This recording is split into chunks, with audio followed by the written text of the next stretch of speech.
छोड़ दो हमें, छोड़ दो हमें। चुपचाप चलो।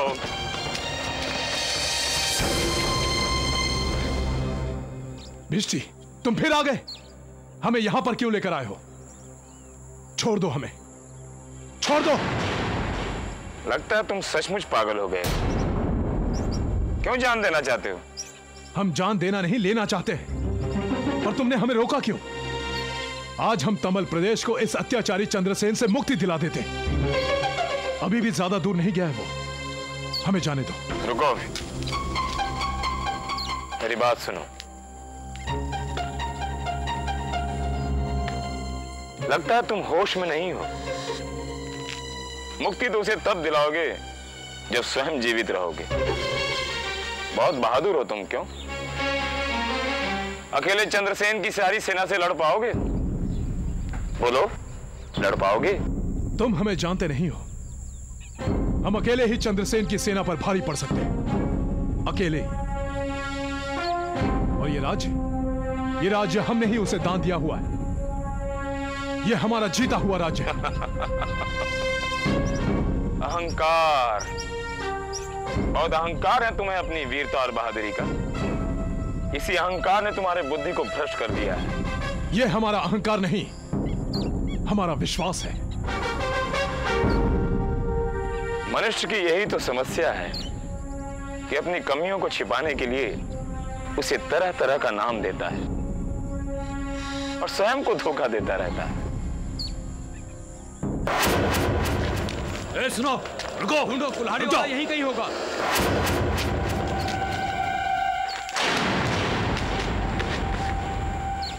तुमने किसी कुल्हाड़ी वाले को जाते हुए देखा है? नहीं सरकार, हमने तो नहीं देखा। नहीं, हमने नहीं देखा है। तुमने देखा है कुल्हाड़ी वाले को? जी नहीं, हमने नहीं देखा।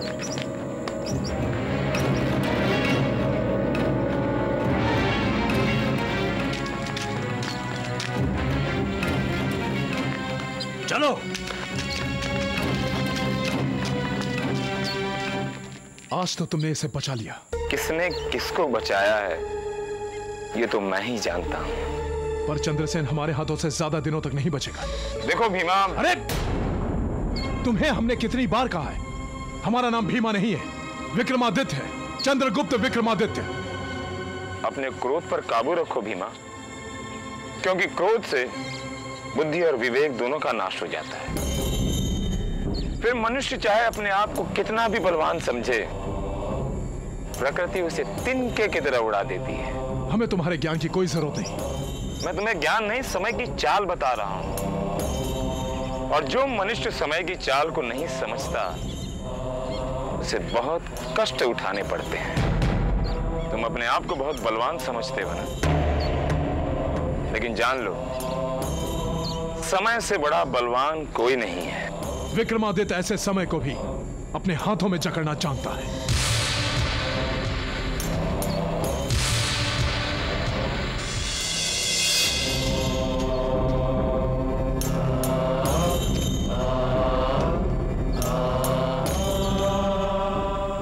विक्रमादित्य, मेरा धर्म है तुम्हें तुम्हारे कर्मों को दंड देना, और मेरा कर्म है तुम्हें तुम्हारे पतन से बचाना।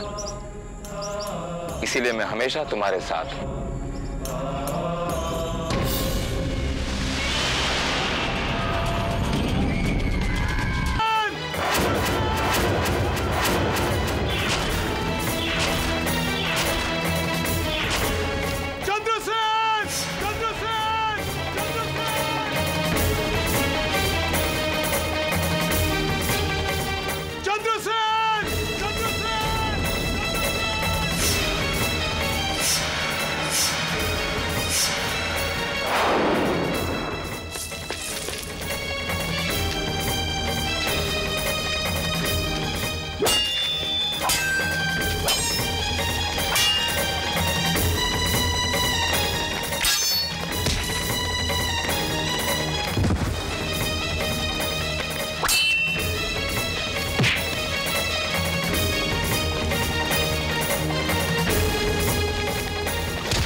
वही आवाज,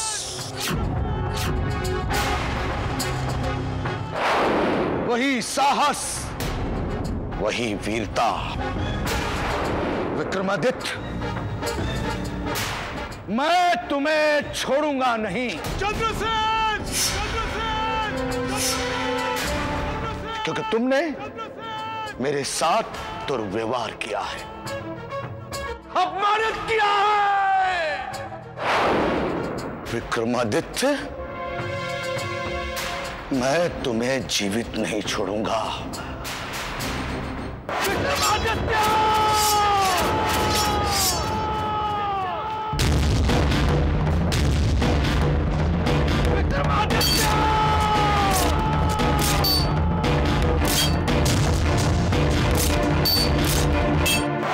कौन था वो जिसने हमारा रथ रोककर हमें पथ पर चेतावनी देने की चेष्टा की? महाराज, हमने उसका पता लगाया है। वो तो कोई पागल था। यदि वो कोई पागल था तो हमें एक क्षण के लिए ऐसा क्यों लगा कि वो विक्रमादित्य था? विक्रमादित्य अपनी उज्जैनी में होंगे। आपको कोई भ्रम हुआ है। आपने सत्य कहा अमात्य, वो अपने उज्जैनी में होगा। हाँ महाराज, वो आपके राज्य में घुसने की हिम्मत कैसे कर सकते हैं? अमात्य, अब ये हमारा राज्य नहीं है। हम इस राज्य को हार चुके हैं और इस राज्य को जीता है विक्रमादित्य ने। अब ये हमारा राज्य तभी संभव हो सकता है जब हम विक्रमादित्य को मृत्यु के मुख में पहुंचा देंगे।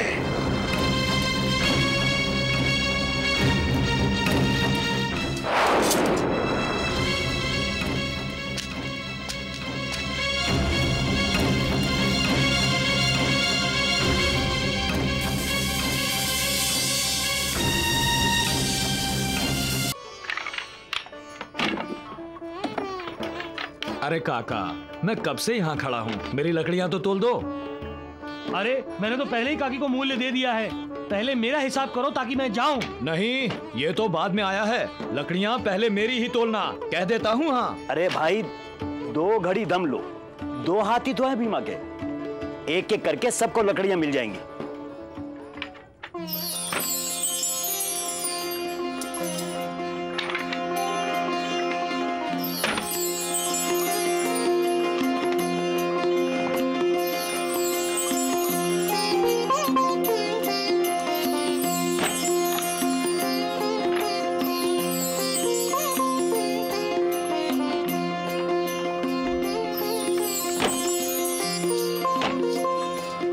अरे काकी, अब तो तू बड़ी मालामाल हो गई, बड़ा धन इकट्ठा कर लिया है।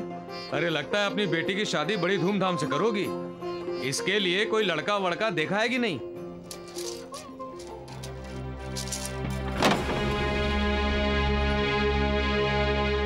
अरे करमजली, मैंने तुझे सिक्के गिनवाने के लिए कहा था और तू यहाँ बैठकर नैन में टक्का कर रही है। हाँ, चल अंदर जा, जा अंदर। अरे नास पीटे, तू क्या कह रहा था? अरे काकी, मैं कह रहा था तेरी बेटी के लिए कोई अच्छा लड़का ना मिले तो मुझे बताना। अरे मेरी बुआ का लड़का है, लंबा चौड़ा हट्टा कट्टा, बिल्कुल अपने भीमा की तरह। तू लकड़ियां ले और चलता बन, अपना रास्ता नाप। बड़ा आया पूछने वाला, लड़का मिला कि नहीं, चल जा। अरे काकी, तुम तो बेकार में गुस्सा हो रही हो, मैं तो तेरा भला करने की सोच रहा था।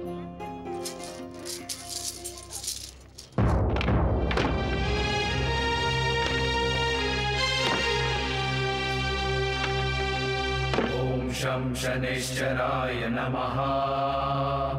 ओम शं शनैश्चराय नमः। ओम शं शनैश्चराय नमः। महारानी, हमने आपको शनि पूजा का पूरा वृतांत बता दिया है। अभी आप पर निर्भर करता है कि आप इसे कितनी श्रद्धा और भक्ति के साथ करती हैं। ऋषिवर, आपके द्वारा कहा गया एक एक शब्द हमारे लिए ब्रह्म वाक्य है। हम पूरी श्रद्धा और निष्ठा के साथ शनिदेव की आराधना करेंगे। महारानी, आप चाहें तो ये पूजा यहाँ रहकर भी कर सकती हैं या अपने राज्य उज्जैनी जाकर भी कर सकती हैं। मेरा आपसे सुझाव है कि आप उज्जैनी लौट जाएं, क्योंकि महाराज भी वहाँ नहीं हैं। ऐसे में आपका लंबे समय तक उज्जैनी से बाहर रहना उचित नहीं होगा। हम आपका संकेत समझ गए ऋषिवर। ठीक है, हम कल सुबह होते ही उज्जैनी वापस लौट जाएंगे।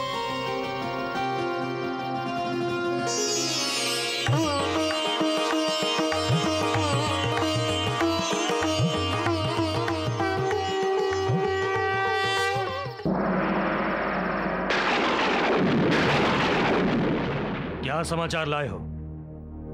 महारानी मदन लेखा कल सुबह रुद्रांत के आश्रम से निकलकर उज्जैनी की ओर आने वाली हैं।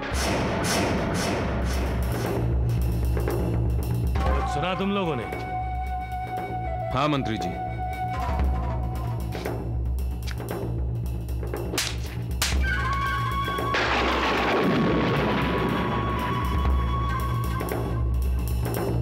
मंत्री नहीं, सम्राट बोलो, सम्राट।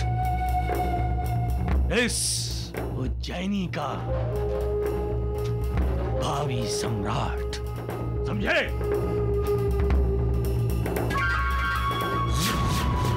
तो तुम लोग समझ गए ना कि महारानी मदन लेखा किसी भी हाल में राजमहल नहीं पहुंचनी चाहिए।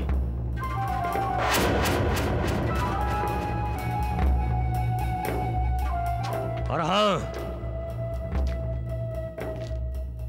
एक बात का ध्यान और रखना, कारंग के पास हर गलती की सिर्फ एक ही सजा है, मौत।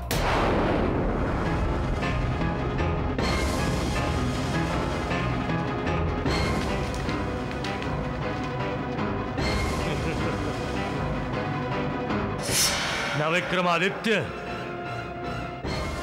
ना मदन लेखा, अब इस उज्जैनी का सम्राट बनेगा कारंग। सम्राट कारंग।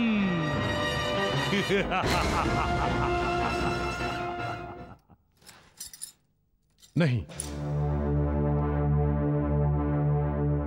हम ये खाना नहीं खाएंगे। हमें वही खाना दो जो हम रोज खाते हैं।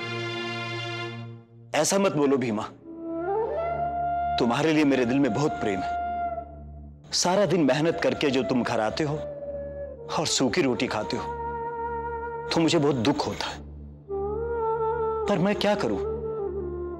केतकी के सामने मैं मजबूर हो जाता हूं। देखो, मना मत करना, खा ले बेटी, दे।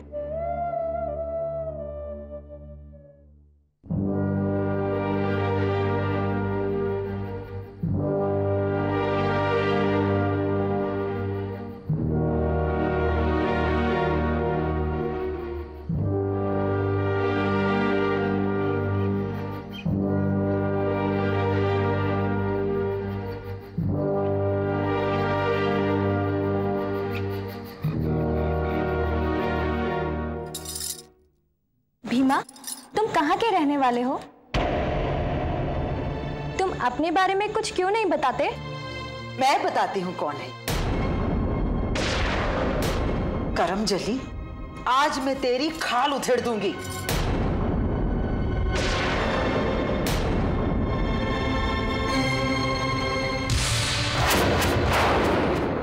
कभी भी क्या क्या बोलती हो तुम? कभी तो शांत रहा करो।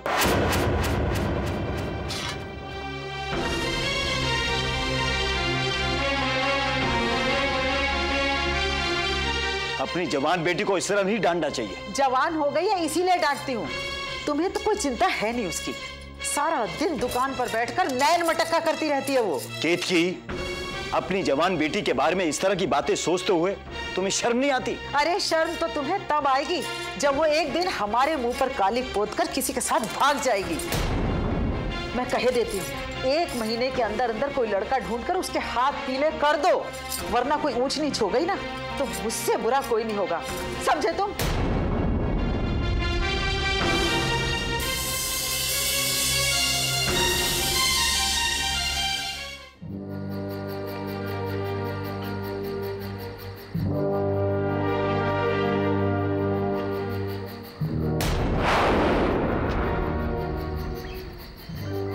चलो आश्रम में। सब लोग सो चुके हैं और महारानी भी अकेली हैं।